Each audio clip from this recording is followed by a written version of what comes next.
کوئی ہے مائی کا لال بتائے وہ کون سی جگہیں ہیں جہاں سے آزادی وطن اور غلامی کی زنجیر کو نکال کر پھینکنے کے لیے مرکز بنائیں؟ کوئی بتا سکتا ہے؟ میں مسلمان ہوں، میں کہہ رہا ہوں، علل اعلان کہہ رہا ہوں، تاریخ کی کتابوں کو پڑھو، اگر غلط کہہ رہا ہوں بتاؤ غلط ہے۔ اس سے پہلے کسی نے نہ کہا ہو، یہ ہمت نہ کی ہو۔ اس ملک کے اندر جس میں 250 سال تک اس ملک کا ہندو، مسلمان، جین، بدھ، ہر آدمی کے گلے کے اندر انگریز کی غلامی کا طوق پڑا ہوا تھا۔ ہر آدمی غلام تھا۔ اگر کسی جگہ سے آزادی وطن کے لیے جہاد کی آواز نکلی ہے وہ مدرسہ ہے۔ سب سے پہلا آدمی 1803 کے اندر جس دن انگریز نے کہا کہ ملک بادشاہ کا اور جنتا اللہ کی، لیکن حکومت آج سے ایسٹ انڈیا کمپنی کی ہے، سب سے پہلی آواز اس بات کی کہ ملک غلام ہو گیا اور آزادی وطن کے لیے جہاد کرنا ہر مسلمان اور ہر ہندوستانی کا فرض ہے۔ ایک عالم دین کی آواز تھی جو حضرت شاہ ولی اللہ محدث دہلوی کے بیٹے اور ان کے بیٹوں میں سب سے زیادہ علم جن کے دماغ اور سینے کے اندر پیوستہ شاہ عبدالعزیز صاحب محدث دہلوی، ایک مدرسے کے اندر دلی میں جس کو لوگ ان کے دادا کے نام پر رحیمیہ مدرسہ کہتے ہیں، آج بھی وہ کلا محل کے اندر اس مدرسے کی باقیات موجود ہیں۔ اس مدرسے سے آواز نکلی تھی کہ ملک غلام ہو گیا، ہندو غلام ہے، مسلمان غلام ہے، اکثریت غلام ہے، اقلیت غلام ہے، ہمیں جہاد آزادی کرنا ہمارا مذہبی فریضہ ہے۔ مدرسے کا یہ کردار ہے۔ اس مدرسے کو لٹوا دیا گیا، نام و نشان مٹ گئے، لیکن شاہ عبدالعزیز صاحب کو زہر دے دیا گیا، دلی سے نکال دیا گیا، لیکن وہ ایسا مرد مجاہد تھا کہ سب کچھ برداشت کیا مگر اس سے پیچھے نہیں ہٹے ہوئے۔ یہ ایک مدرسے سے نکلنے والی آزادی تھی۔ میں کہتا ہوں کہ آج جن مدرسوں کے اندر تالے لگائے جا رہے ہیں یہی مدرسے تھے۔ سب سے پہلا مدرسہ دلی کا مدرسہ تھا جس نے غلامی کے خلاف آواز نکالی اور اتنے بڑے بڑے افراد کو پیدا کر دیا جنہوں نے 150 سال کی محنت کے بعد ملک کو آزاد کرا دیا۔ میں کہتا ہوں میری سمجھ میں نہیں آتی آج ان مدرسوں کو یہ کہا جائے کہ یہ دہشت گردی کا اڈا ہے۔ جو پڑھایا جا رہا ہے وہ دہشت گردی پڑھائی جا رہی ہے۔ اس کا مطلب ہے کہ وہ ایسے جاہل اور بے وقوف ہیں کہ انہیں ملک کی تاریخ کا کچھ پتہ نہیں ہے۔ پھر آپ دوسری جو سب سے بڑی چیز ہے وہ مساجد کے اوپر ہے۔ بلڈوزر چلائے جا رہے ہیں، جاہل ہیں، لوگ نہیں جانتے۔ حضرت شاہ عبدالعزیز صاحب نے مرکز مسجد کو بنایا تھا اور ایک اپنے خاندان کے شاہ اسماعیل شہید اور ایک آپ کے قریب رائے بریلی کے حضرت مولانا علی میاں صاحب رحمۃ اللہ علیہ کے آباء و اجداد میں جو ان سے متعلق تھے شاہ عبدالعزیز سے، ان دونوں کو جہاد آزادی وطن کے لیے کھڑا کیا۔ لوگ نہیں جانتے اور مرکز ایک مسجد کو بنایا دلی کے اندر، اس کا نام تھا اکبری مسجد، جس کو شاہ جہان کی بیٹی اکبری بیگم نے اس مسجد کو تعمیر کیا تھا، اس مسجد کو سید اسماعیل شہید رحمت اللہ علیہ کی تحریک کے لیے مرکز بنایا گیا۔ وہ تحریک یہیں سے چلی ہے۔ ان مسجدوں کو کہا جاتا ہے کہ ان کے اندر تالے بند کرو، بلڈوزر سے ان مسجدوں کو گرا دو۔ ارے پاگل ہو، بے وقوف ہو، اگر تمہارے گردن کے اندر غلامی کا طوق پڑا ہوا تھا، تم غلام تھے انگریز کے، تمہارے اندر ہمت نہیں تھی کہ تم انگریز کے خلاف کچھ کہہ سکو، اگر آواز اٹھی ہے انہی مسجد اور انہی مدرسوں سے اٹھی ہے۔ آج لوگ نہیں جانتے انگریز نے اس مسجد کو جو اکبری بیگم شاہ جہان کی بیٹی کی بنائی ہوئی تھی، ان کی تحریک کے خلاف اس کو تہس نہس کر دیا، دفن کر دیا۔ وہ پارک ہے، ایڈورڈ پارک اس کا نام تھا، آج سبھاش اس کا نام ہے۔ دنیا نہیں جانتی جن مدرسوں کو اور مسجدوں کو تم بلڈوزر چلا کر برباد کر رہے ہو، یہی ملک کی آزادی اور غلامی سے نکالنے کی بنیادیں تھی، لوگ نہیں جانتے۔ میں یہ کہتا ہوں کہ کس بنیاد کے اوپر تم ان کی مخالفت کرتے ہو؟ یہی مدرسے تھے کہ اس کے بعد جب تم نے ان مدرسوں کو برباد کرا دیا، انگریز نے برباد کیا، تحریک اپنی جگہ پر رہی، ختم نہیں ہوئی۔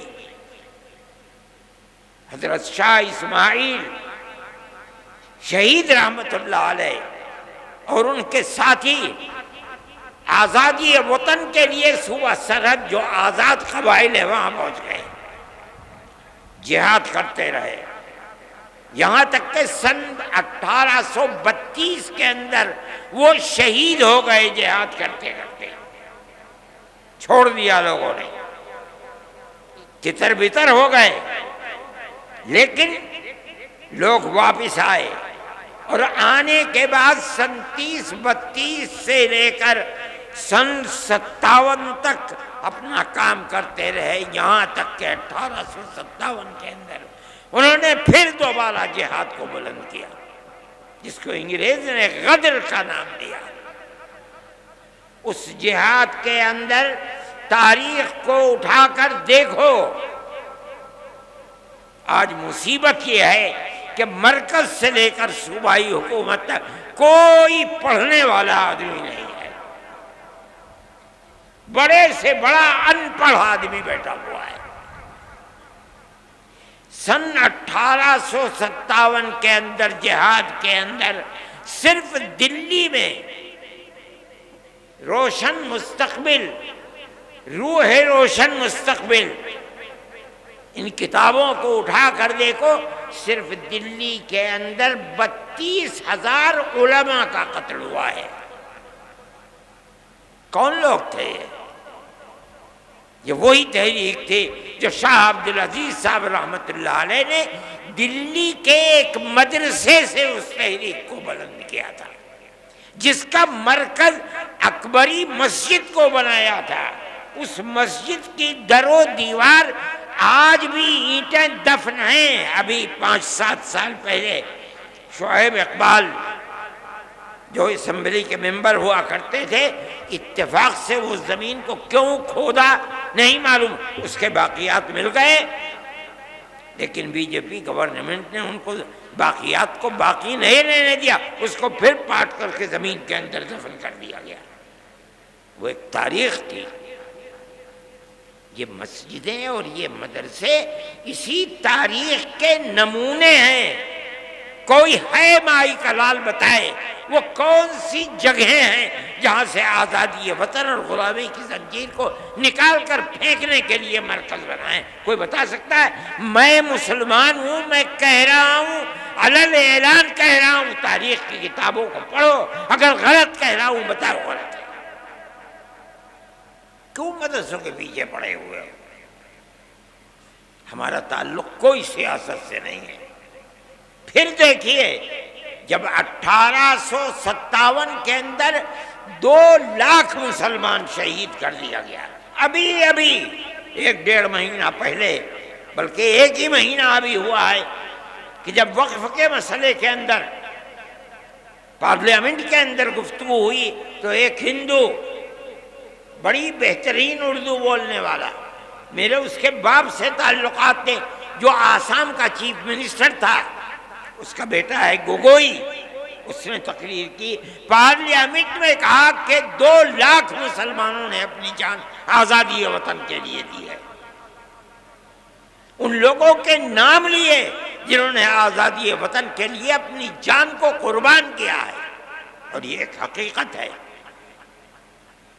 نتیجہ کیا ہوا اس کا؟ ملک آزاد ہوا۔ کیسے کیسے افراد پیدا کیے۔ دارالعلوم کی بنیاد اسی پر بنی ہے۔ جب 1857 میں خدا کی قدرت آزادی وطن کے لیے جو لوگ کھڑے ہوئے تھے انگریز کے خلاف، ان کے حق میں فیصلہ اللہ کا نہیں تھا، ناکام ہو گئے۔ بچے گھروں کے اندر، باپ شہید کر دیا گیا، کوئی نام لینے والا نہیں ہے، گھر میں کچھ نہیں ہے، بچے بھیک مانگنے کے لیے باہر ہیں، ماں اپنی عزت کو بچائے ہوئے گھر کے اندر بیٹھی ہوئی ہے۔ چرچ کے لوگ نکل رہے ہیں، ان بچوں کا ہاتھ پکڑ رہے ہیں، ہمیں دو بچے کو، ہم اسے مفت پڑھائیں گے، مفت لکھائیں گے، مفت کپڑے دیں گے پہننے کے لیے، پڑھا کر کے ملازمت دیں گے، یہ اپنے پیٹ کو بھی پالے گا، تمہارے پیٹ کو بھی پالے گا۔ اس صورتحال کو جب عام معافی کا اعلان ہوا اور ان مدرسوں کا بنیادی کردار رکھنے والے حضرت نانوتوی اور حضرت گنگوہی اور ان کی جماعت نے دیکھا تو بیٹھ کر میں مدرسوں کے بنانے کا فیصلہ کیا، اور ٹھیک 9 سال کے بعد سن 1866 کے اندر دارالعلوم کی بنیاد ڈال دی۔ اس بنیاد کے بعد سب سے پہلی شخصیت جو سامنے آئی ہے وہ حضرت شیخ الہند رحمۃ اللہ علیہ کی شخصیت کہی جاتی ہے۔ ان کے شاگردوں کے شاگرد یہ لوگ ایسے تھے کہ جن کے رگو پے کے اندر خون تھا، اور وہ خون آزادی وطن کا تھا۔ وہاں سے پھر آزادی کی تحریک، چین سے نہیں بیٹھے، 2 مرتبہ شکست ہوئی۔ ایک مرتبہ تو وہ شکست ہوئی جس کے اندر شاہ عبدالعزیز صاحب کے 2 شاگرد تھے، اور ایک مرتبہ 1857 کی شکست۔ اس کے بعد انہوں نے دارالعلوم دیوبند کی بنیاد ڈالی۔ کس لیے؟ حضرت شیخ الہند رحمۃ اللہ علیہ فرمایا کرتے تھے کہ حضرت الاستاد حضرت نانوتوی رحمۃ اللہ علیہ نے جس لیے دارالعلوم کی بنیاد رکھے میں اسے جانتا ہوں۔ صرف کتابوں کا پڑھانا نہیں تھا، بلکہ غلامی کی زنجیروں کو توڑ کر پوری قوم ہندو مسلم کی قوم کو زندہ و آزادی کے ساتھ ملک میں جینے کا حق دلانا تھا۔ یہی بنیاد تھی کہ وہ تنہا نہیں بیٹھے، انہوں نے اپنے شاگردوں کو لیا۔ دارالعلوم کی بنیاد جس مقصد کے لیے پڑی وہ یہ مقصد تھا۔ پھر ایک مدرسہ نہیں، اس مدرسے سے 50 سال کے اندر سن 66 سے لے کر تقریباً 80 سال کے اندر ہزاروں مدرسے ملک کے اندر بنا دیے گئے، یہاں تک کہ سن 47 کے اندر ملک آزاد ہو گیا۔ ان مدرسوں کی بنیاد کیا تھی؟ آزادی وطن بنیاد تھی، غلامی کی زنجیروں کو توڑنا تھا، یہی بنیاد تھی کہ حضرت شیخ الہند رحمۃ اللہ علیہ نے آخری سانس ملک کی آزادی کے لیے انہوں نے اور ان کے شاگردوں نے مفتی کفایت اللہ صاحب شاہجہاں پوری، حضرت مدنی، انور شاہ کشمیری، اور اس کے بعد ان کے شاگرد، یہاں تک کہ ملک سن 47 کے اندر آزاد ہو گیا۔ اور حضرت شیخ الہند رحمت اللہ علیہ کے اندر اللہ نے آزادی وطن کے لیے کتنی طاقت رکھی تھی اور کیسا جذبہ تھا، ایسے افراد دنیا کے اندر کم ملتے ہیں۔ حضرت جب واپس آئے مالٹا کی جیل سے سن 1919 کے اندر، بلکہ سن 1920 کے اندر، جمعیت علماء 19 میں قائم ہوئی اور 20 میں حضرت شیخ الہند مالٹا کی جیل سے ہندوستان واپس آئے ہیں، تو ریاست بہاولپور کے ان کے جو سب سے قریبی آدمی تھے، گویا کہ وزیر اعظم تھے سر رحیم بخش، انگریز نے ان کو سر کا خطاب دیا تھا، انگریز نے ان کو بھیجا تاکہ حضرت شیخ الہند سے ملے اور یہ کہیں کہ حضرت آپ چلے گئے، دارالحدیث دارالعلوم دیوبند کی سونی ہو گئی، لوگ آپ کے پاس آ کر کے تصوف کی مشق کیا کرتے تھے، ذکر الہی میں مشغول تھے، وہ بھی سلسلہ ختم ہو گیا۔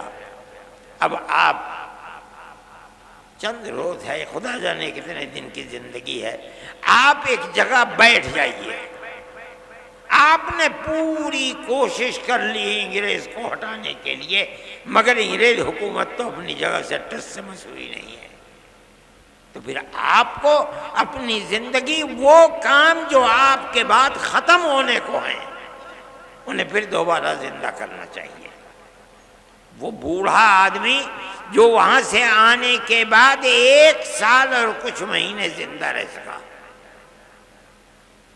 اس نے کیا جواب دیا؟